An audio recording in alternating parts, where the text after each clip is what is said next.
अरविंद केजरीवाल ने कोर्ट का बहिष्कार कर दिया। कोर्ट अब क्या करेगा? केजरीवाल ने कोर्ट छोड़ दिया, लेकिन कोर्ट ने अरविंद केजरीवाल को नहीं छोड़ा है। अब दिल्ली हाई कोर्ट के सामने बड़ा सवाल है।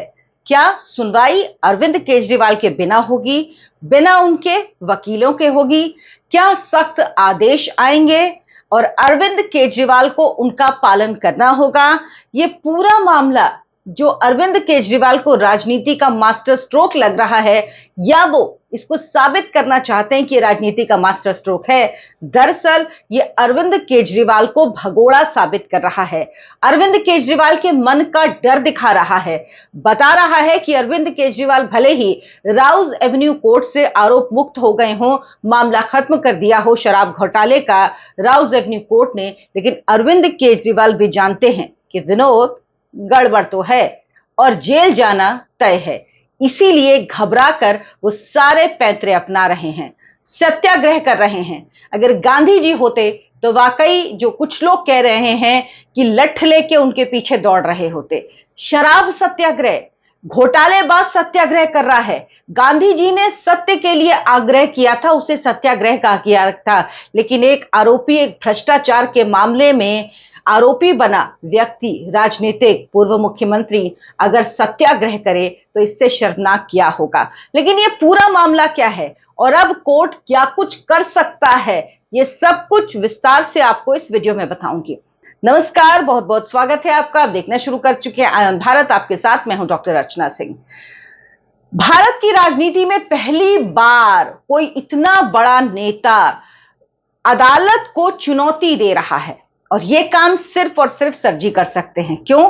क्योंकि वो व्यवस्था को नहीं मानते, उस व्यवस्था को नहीं मानते जिसने उन्हें मुख्यमंत्री बनाया था। अरविंद केजरीवाल उस व्यवस्था को बिल्कुल नहीं मानते हैं, ये बात आप तय मानिए। और तभी अरविंद केजरीवाल अदालत को चुनौती दे रहे हैं, अदालत का बहिष्कार कर रहे हैं।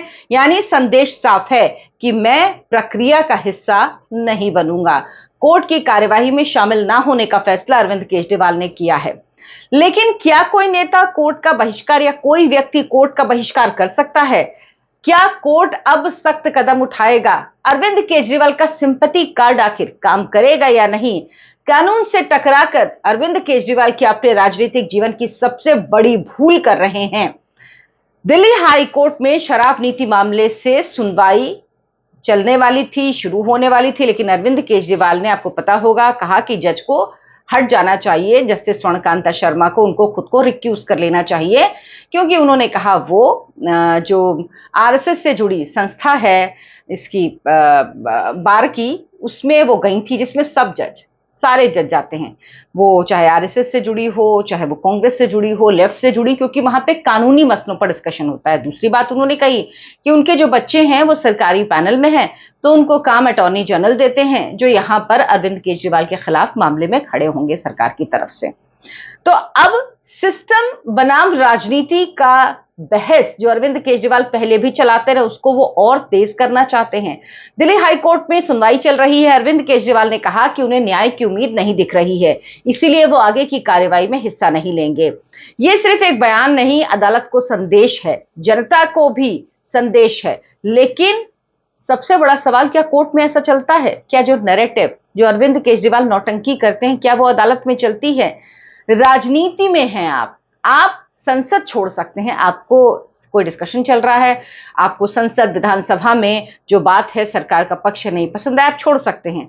आप रैली में नहीं जाइए, आप चुनावी रैली कोई आयोजित करते हैं, आपको नहीं जाना, कोई दिक्कत होगी, मत जाइए।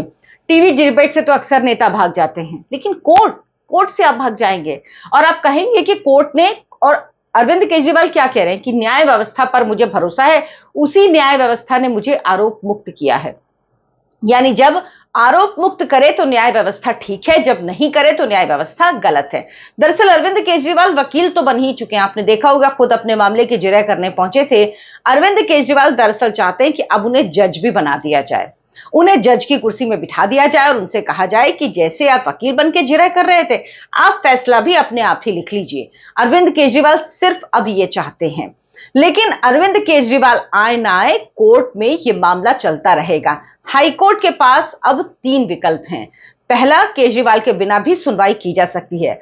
अगर कोई पक्ष नहीं आता तो अदालत रिकॉर्ड देखकर सुनवाई आगे बढ़ा सकती है।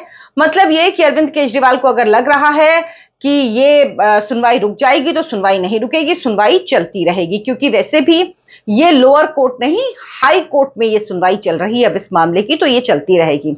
दूसरा ऑप्शन होता है कोर्ट अमिकस क्यूरी अपॉइंट कर दे।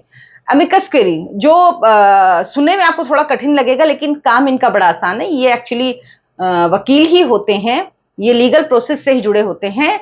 ये कोर्ट को सलाह देते हैं, कोर्ट को बताते हैं।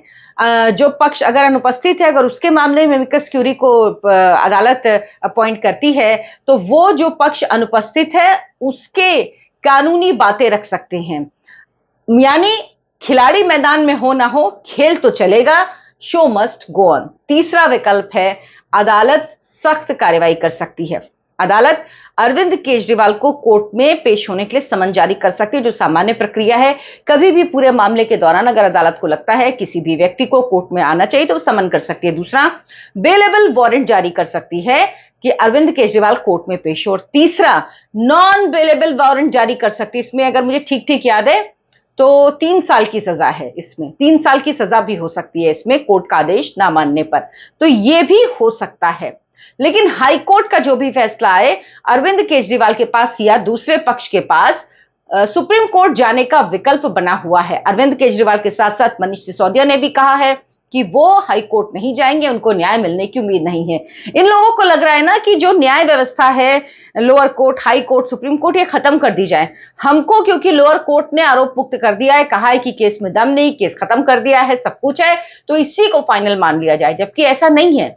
तो अरविंद केजरीवाल चाहते हैं कि वो जज भी इस मामले के बन जाए। इस पूरे मामले का बैकग्राउंड क्या है? अरविंद केजरीवाल आखिर नौटंकी क्यों कर रहे हैं? अरविंद केजरीवाल ने जज को बदलने की मांग की थी, लेकिन जज बदले नहीं गए और जस्टिस स्वर्णकांता शर्मा ने कह दिया कि वही इस मामले को सुनेंगी। राजनीति में परसेप्शन बहुत बड़ी चीज है। अरविंद केजरीवाल लेकिन ये समझ नहीं पा रहे हैं कि उनके परसेप्शन बनाने की लिमिट भी एग्जॉस्ट हो चुकी है। यानी बार बार अगर आप वही बात बोलेंगे तो लोगों पे असर नहीं होता। और सबसे बड़ा इसका उदाहरण है, आपको याद होगा 2024 के लोकसभा चुनाव में जब अरविंद केजरीवाल को जमानत मिली थी सिर्फ चुनाव प्रचार के लिए, जो अपनी तरह का पहला और इकलौता मामला था, तो अरविंद केजरीवाल जब दिल्ली में प्रचार कर रहे थे, हरियाणा में प्रचार कर रहे थे, उन्होंने क्या कहा था दिल्ली वालों से? उन्होंने कहा कि आप 7 सीटें हमें जिता दीजिए और फिर मुझे जेल नहीं जाना पड़ेगा। जिसमें 4 सीट पे, दिल्ली में 7 सीट हैं, 4 सीट में अरविंद केजरीवाल लड़ रहे थे, आम आदमी पार्टी, और 3 सीट में कांग्रेस पार्टी लड़ रही थी। दोनों गठबंधन में चुनाव लड़ रहे थे। लेकिन अरविंद केजरीवाल तो छोड़िए, कांग्रेस पार्टी को भी जनता ने 1 सीट नहीं दी। उन्होंने 7 कही थी, जनता ने 1 सीट नहीं दी, बोला नहीं नहीं आप जेल में जाइए। तो अरविंद केजरीवाल पब्लिक परसेप्शन देख चुके हैं। उसके बाद जो चुनाव हुआ, जो दिल्ली का चुनाव हुआ, उसमें ये तो छोड़िए कि अरविंद केजरीवाल की पार्टी को 22 सीट मिली, जिसको पहले अपने गठन के तुरंत बाद 28 सीटें मिली थी, दोबारा 67, तीसरी बार 63, वो 22 सीट पे पहुंच गई। और अरविंद केजरीवाल जिन्होंने दिल्ली की मुख्यमंत्री तत्कालीन 2013 में शीला दीक्षित को हराया था, अपनी सीट नहीं बचा पाए और केवल 22 विधायक मिले। अरविंद केजरीवाल खुद चुनाव हार गए अपनी नई दिल्ली की सीट से। लेकिन उसके बाद भी अरविंद केजरीवाल को लगता है कि अदालत में सिंपैथी चलेगी, जबकि अदालत में सिंपैथी नहीं चलती। अदालत में फैक्ट्स चलते हैं, फाइल होती है, प्रूफ होते हैं, इमोशन नहीं, एविडेंस चलता है। लेकिन अरविंद केजरीवाल इमोशनल कार्ड खेल रहे हैं, नैरेटिव बनाते हैं, रेटोरिक क्रिएट करते हैं, जो उन्होंने पहले भी अदालत में किया है। अब दूसरा पक्ष की क्या इसमें से सीबीआई या ईडी को फायदा होगा? तो ये कह सकते हैं, क्योंकि ऐसा नहीं है। जबकि अदालत उपलब्ध जो रिकॉर्ड है, जो अभी तक के रिकॉर्ड है, क्योंकि लोअर कोर्ट में क्या हुआ, लोअर कोर्ट ने तो मामले को सुना ही नहीं, सुने बिना ही मामले को खारिज कर दिया। आप जब मामले को सुनेंगे तो मेरिट के आधार पर मामला तय करेंगे ना, लेकिन लोअर कोर्ट ने सुना नहीं, तो यहां पे सुनवाई होगी। यानी एक एक मामले में जो केस बना था उस केस पर सुनवाई होगी। तो विरोध का फैसले से कोई फर्क, इस केस का जो फैसला है उस पर कोई फर्क नहीं पड़ेगा, क्योंकि जज जो होते हैं वो हमेशा इस तरह से काम नहीं करते हैं। वो तथ्यों के आधार पर, उन तथ्यों के आधार पर वकील जो तर्क पेश करते हैं उनके आधार पर फैसला सुनाते हैं। तो हाँ, तर्कों के लिहाज से अरविंद केजरीवाल को नुकसान हो सकता है। अरविंद केजरीवाल की राजनीति हमेशा आपने देखा एंटी एस्टेब्लिशमेंट होती है। एंटी एस्टैब्लिशमेंट उनका स्वभाव है, वो अराजक नहीं है। इस वक्त वो डरे हुए हैं। मैं बनाम सिस्टम अरविंद केजरीवाल का नियम है, मैं बनाम सत्ता, मैं बनाम संस्थाएं। अरविंद केजरीवाल के नैरेटिव का एक नया चैप्टर है ये, जिसमें वो कह रहे हैं मैं बनाम न्यायपालिका, यानी माई वे और हाईवे, या मेरी तरह से या नहीं। अरविंद केजरीवाल की तरह क्या सभी लोग तय करने लगेंगे कि कौन सा जज मेरे मामले को सुने? अब आगे क्या होगा? तो अगले कुछ दिन जब ये सुनवाई चलेगी बड़े महत्वपूर्ण होंगे। हाईकोर्ट अमिकस क्यूरी नियुक्त कर सकता है। केजरीवाल वापस आएंगे कि नहीं, इस पे सवाल है, जो कि वो नहीं आएंगे लग रहा है। लेकिन राजनीति में बहिष्कार हेडलाइंस बन रही हैं। अरविंद केजरीवाल आज गए, राजघाट गए, महात्मा गांधी की समाधि पर श्रद्धांजलि देने के लिए। बापू भी रो रहे होंगे। उन्होंने कभी कल्पना नहीं की होगी महात्मा गांधी ने कि एक व्यक्ति ऐसा होगा जो भ्रष्टाचार में आकंठ डूबा होगा। तमाम उस पे उसकी सरकार पर आरोप लगे होंगे और वो इतना बेशर्म होगा कि फिर भी आकर यहां पर श्रद्धांजलि देगा। वाकई शर्म की बात है। कम से कम इतना, मैं कहने को चलिए मान लेते आरोप है अरविंद केजरीवाल पे, इतना तो होना चाहिए ना कि जब आप निर्दोष साबित हो जाएं, और प्रक्रिया है ना, lower court, high court, supreme court, आप कह सकते हैं कि लोअर कोर्ट से तो उन्हें मुक्त कर दिया गया है, लेकिन भाई जब हाई कोर्ट में मामला चला गया तो फिर आप उसी जगह आ गए। जब तक सबसे बड़ी अदालत सुप्रीम कोर्ट में मामला तय ना हो जाए तब तक फाइनल फैसला नहीं होता, और अगर या फिर लोअर कोर्ट के फैसले को चुनौती नहीं दी जाती तब माना जाता। अगर अदालत ने रोक लगा दी है फैसले पे तो जाहिर सी बात है कि आप वापस से उसी स्थिति में हैं। लेकिन अरविंद केजरीवाल लगातार एक नैरेटिव गढ़ने की कोशिश कर रहे हैं।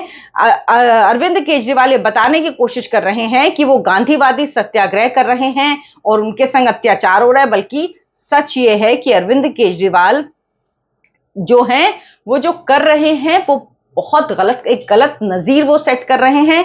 लेकिन उसके बावजूद भी देखना होगा कि क्या होता है।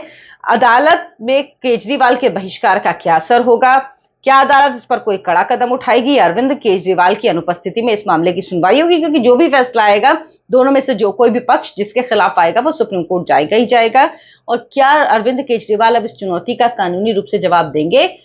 हालांकि तरीका यह था कि जब उन्होंने अपनी बात जस्टिस स्वर्णकांता शर्मा के सामने कह दी थी, उनकी अदालत ने फैसला सुना दिया था, तो अरविंद केजरीवाल को कोर्ट में पेश होना चाहिए। लेकिन अरविंद केजरीवाल तो अरविंद केजरीवाल हैं, वो नाटक नौटंकी करें ना तो उनका काम नहीं चलता है। आप क्या सोचते हैं कि अरविंद केजरीवाल को कोर्ट के सामने पेश होना चाहिए, या अरविंद केजरीवाल के कहने पर जज को खुद को इस मामले से हटा लेना चाहिए? कमेंट करके मुझको जरूर बताएं। हमारे चैनल को सब्सक्राइब करें, वीडियो को लाइक करें। धन्यवाद, नमस्कार।